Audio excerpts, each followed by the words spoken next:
All right. Welcome, everyone. I know the event just ended, so we still got people pouring in. So just want to give it a moment for people to enter before we begin with this networking session. But thank you all for coming.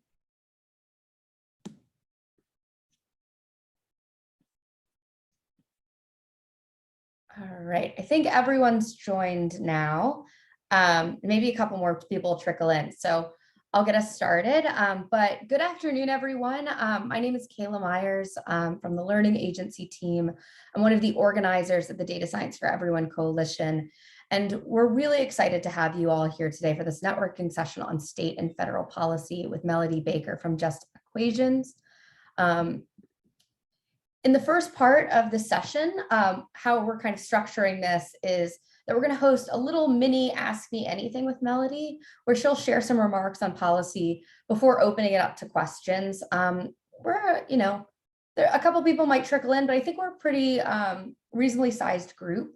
So I think handling questions in the chat, or if you would rather raise your hand and get on the microphone, that would be great. Kind of whatever your preference is, whatever you're most comfortable with, both are fine.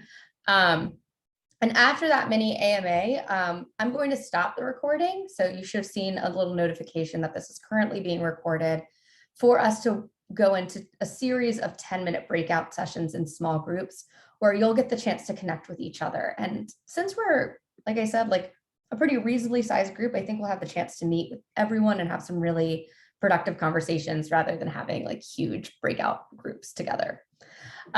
So without further ado, let me introduce our speaker, Melodie Baker, who is the National Policy Director at JustEquations, where she advances math education as a tool for equity. Melodie is a nationally recognized leader in education, and she participates in a variety of initiatives, including New York's Reimagining Education Advisory Council. She is also the former Director of Education for the United Way in Buffalo, New York. I will now give you the floor, Melodie, to talk a little bit about your work before answering any questions. Thank you for being here. Wonderful. Thank you for having me. Can everyone hear me okay? Yep, hear you just fine. Great. Wonderful. All right. So I'm going to apologize ahead of time. I don't know if you can tell by the graininess of the screen or the dimness of the lighting.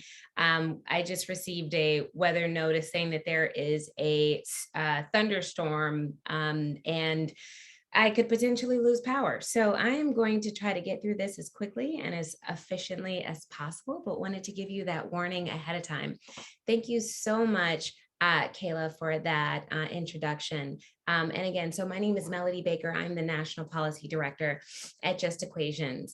Our work at JustEquations is centered around reconceptualizing the role of math to ensure education equity. Now, one of the ways that we achieve this is by building awareness and support for policies that support equitable outcomes. Which leads me into our commitment. I'll start off by saying our commitment, which I think is incredibly important, just in case for some reason we lose power and I get disconnected. But our commitment at JustEquations for data science for everyone in this with this incredible important push is to continue to engage state and national policymakers, education leaders, associations, commissions, and equity advocates by hosting and participating in webinars and events to increase awareness of K-12 data science pathway opportunities and to support implementing them in equitable ways. And we will conduct and disseminate policy analysis related to graduation requirements, K-12 standards, college admission requirements, and other policies relevant to the adoption and equitable access of K-12 data science pathways. So with that being said, now that you've heard my commitment, what I'm going to do today is I'm going to share some key findings from a recent report that we released in partnership with the National Association of College Admissions Counseling. The report is called, let me go back to that screen, A New Calculus for College Admissions. Now, this is important important to the overall to the overall push for data science, because this is really going to discuss what the perception is for college admissions counselors and professionals at the post-secondary level who are responsible for enrolling students.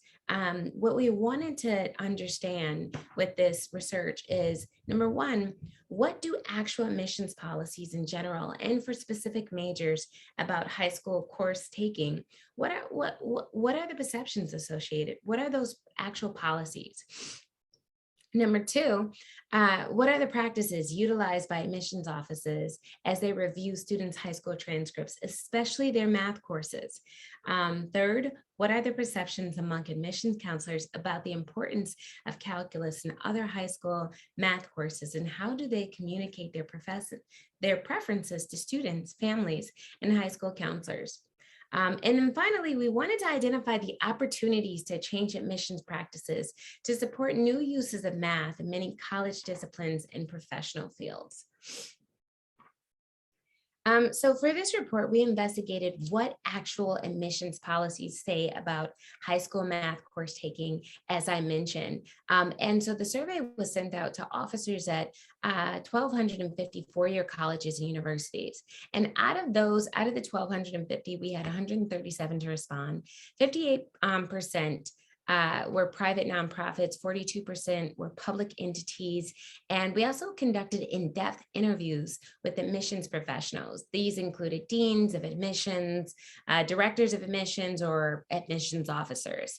And this took place at 15 public and private four-year institutions. Now, these discussions provided more nuance on the admissions policies, the processes and practices, especially in the realm of decisions that relate to math requirements and advances in math course taking in high school. So next I'm going to discuss the key findings. So decisions, as you all know, decisions about who gets admitted into college, especially selective institutions, they're usually a result of a mix of policy and practice, and math expectations are also a part of that mix. Most colleges, they have minimum entrance requirements or a set of core courses that they expect students to have completed in high school to be eligible for admission.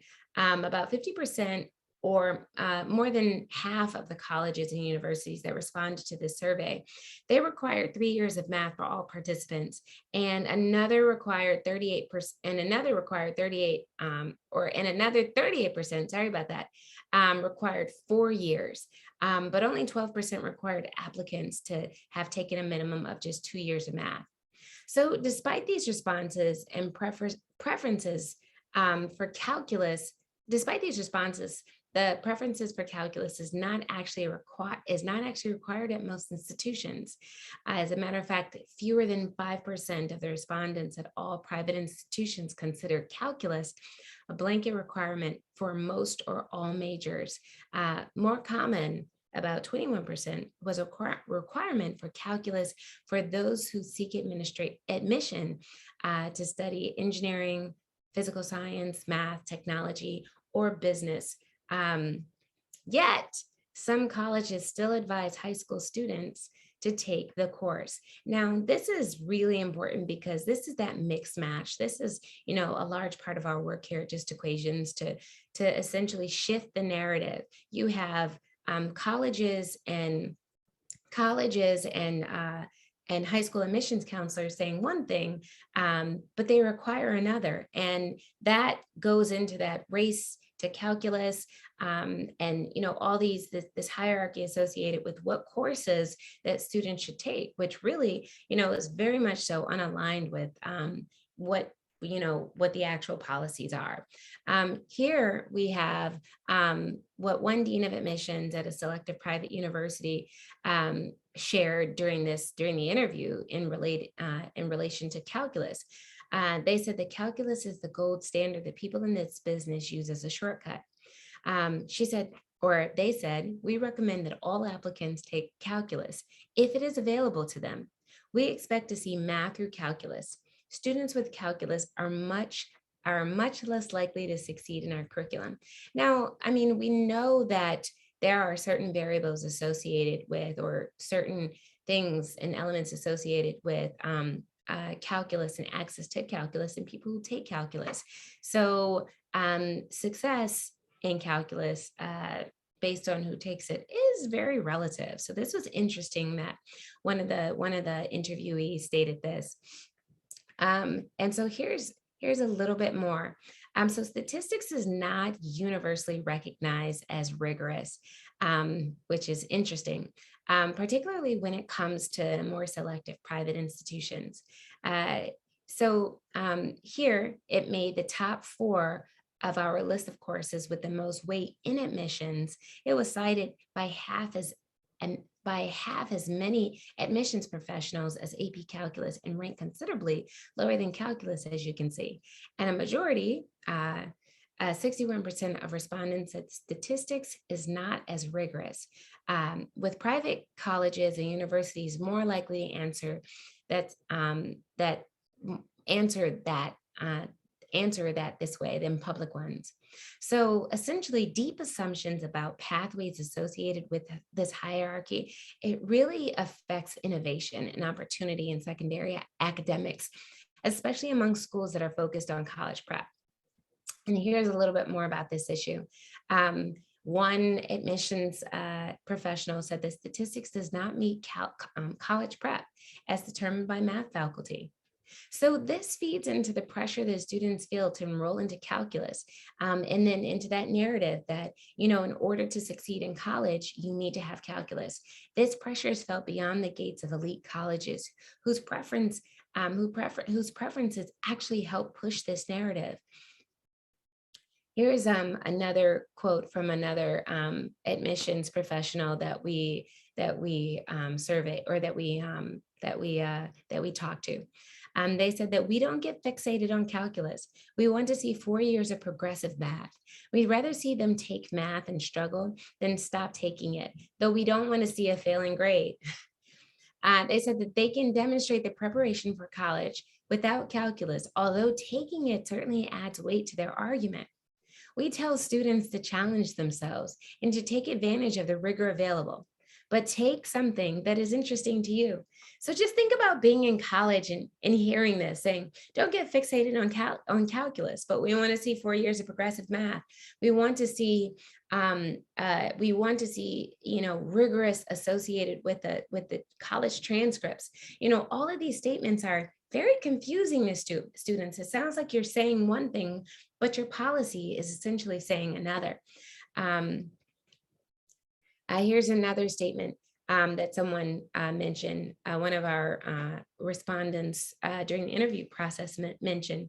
They said, I worked at this particular college before it was competitive as it is now. I see more students with pre-calculus and calculus now than ever before. Most of our applicants exceed math requirements. And as you can see, that divide is growing and growing. And although this individual is seeing more students take pre-calculus and calculus, we're seeing that in a concentrated group of students who, of course, are wealthier, students who have access to tutoring and resources that can prepare them for these courses. One of the things that we found in our research is about 50% of colleges high schools in the US offer calculus as an AP course. So really, if only half of the schools in the country offer calculus, what are we saying to applicants and to college in considering, what math pathways we deem as most relevant? So here is one of the survey questions to discuss relevance, perceptions of rigor. As you can see, applicants who take calculus have an edge in admissions. So 25% of the professionals agreed with that, 47% disagreed, 28% agreed in some cases. Students who don't take calculus have narrowed options. 33% agreed, 66% disagreed.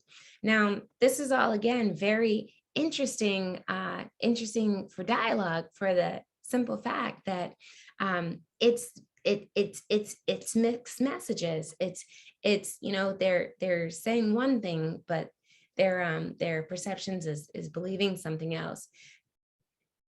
Now, so here's another question that we asked. 85% of admissions professionals said that they saw data science on college, on application, on transcripts and applications, and 38% accept the course for entrance requirements. And so prestigious universities, they typically have an outsized influence over these perceptions. And given the perception of statistics, it's not a surprise that relatively few colleges have acknowledged the growth of rigorous data science courses at the high school level.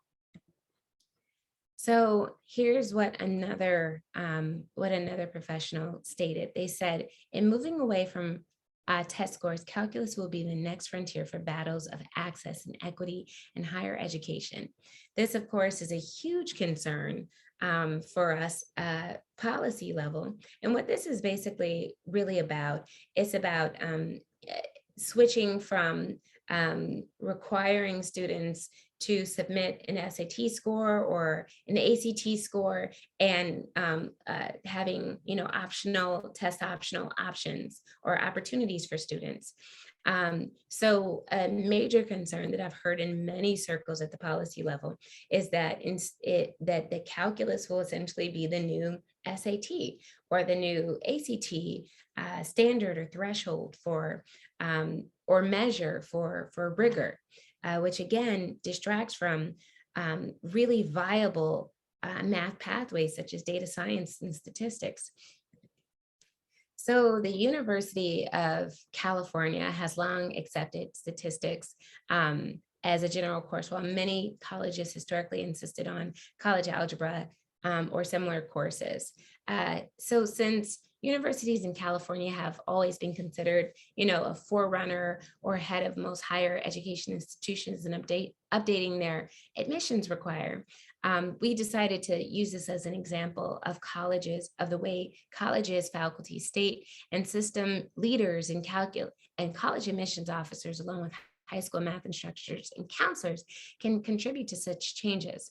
The technology sector roots in California, they very much so contributed to these ideas of advancing data science, and it helps statistic courses advance, considering that they allow general education requirements at both the University of California and California State University be a bit more flexible for decades. So in California, early development of community college statistic pathways has also been a great way to advance this work.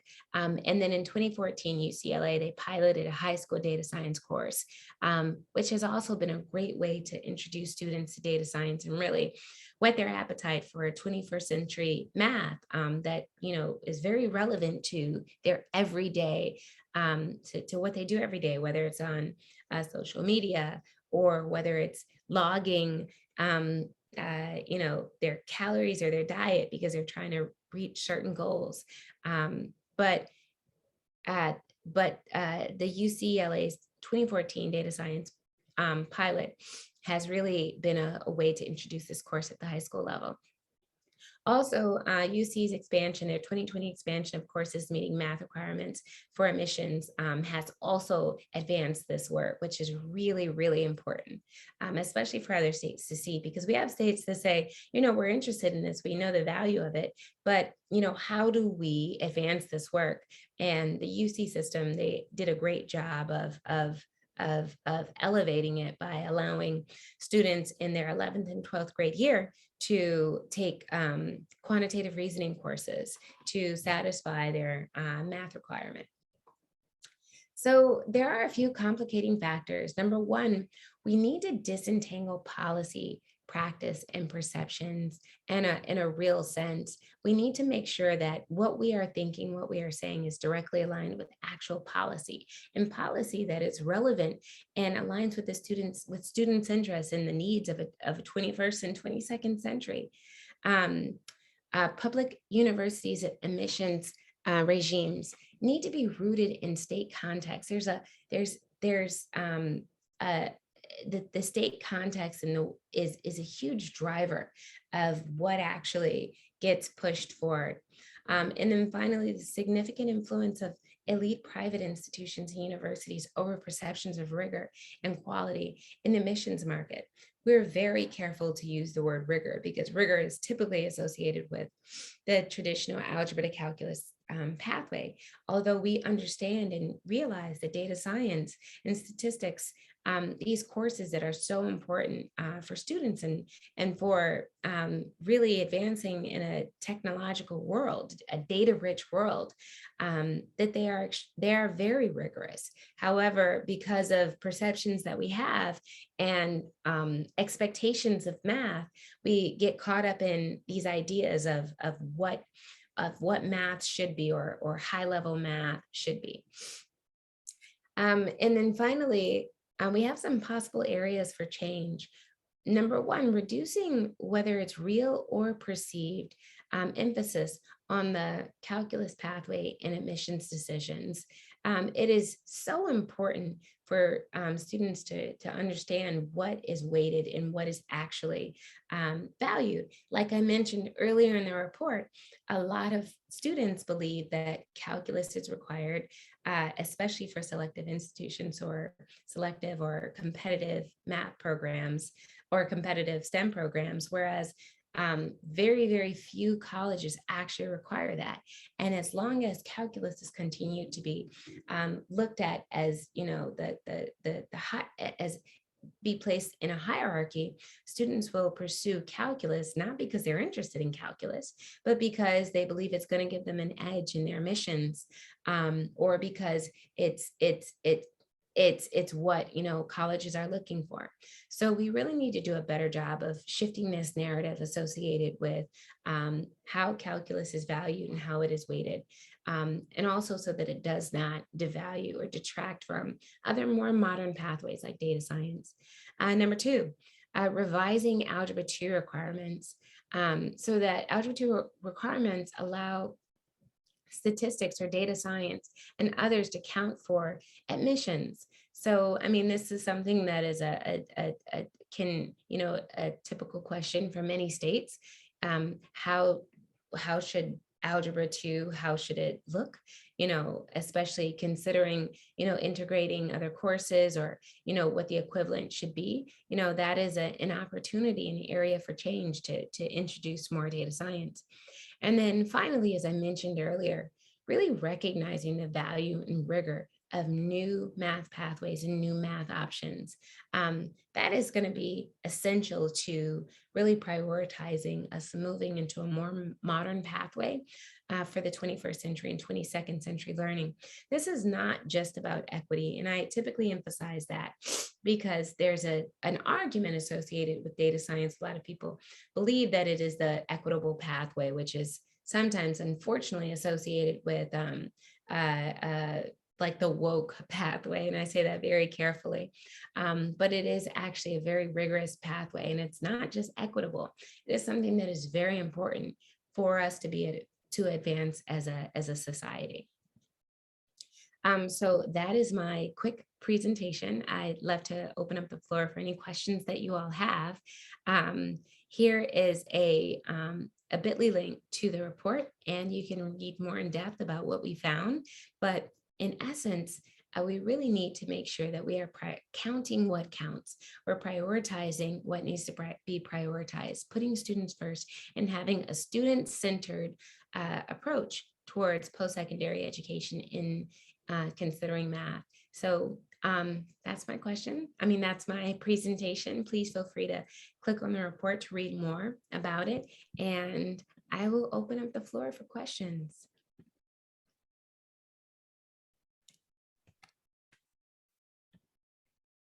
Thank you, Melody. That was great. Do you think you could put the link in the chat so I could click on the presentation? Absolutely, definitely. And it looks like Zarek, you have your hand up. Yeah, sure. I'd like to jump in. Melody, thank you for a fantastic presentation. It's really great to see the report results and have kind of a deep review of them. Also, how are the thunderstorms tracking? Or is everything okay?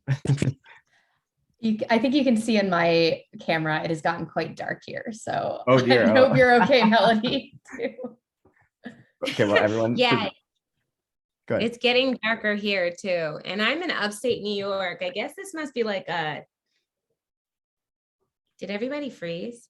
I can still see you, Zarek. You're okay. We can still hear you clearly. Okay. But yes, so far we're still good. Okay. Good to hear. Climate change causing storms everywhere, it seems.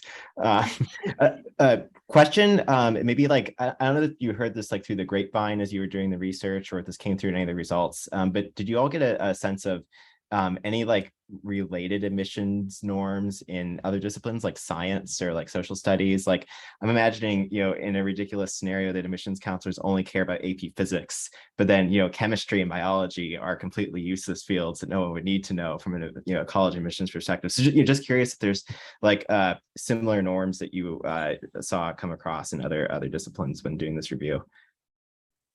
So that's very interesting. Our review really focused on math. However, with that being said, we did look at requirements and profiles, like profiles of accepted students across the country. And specifically speaking, Wesleyan, which is I'm sure everyone is familiar with Wesleyan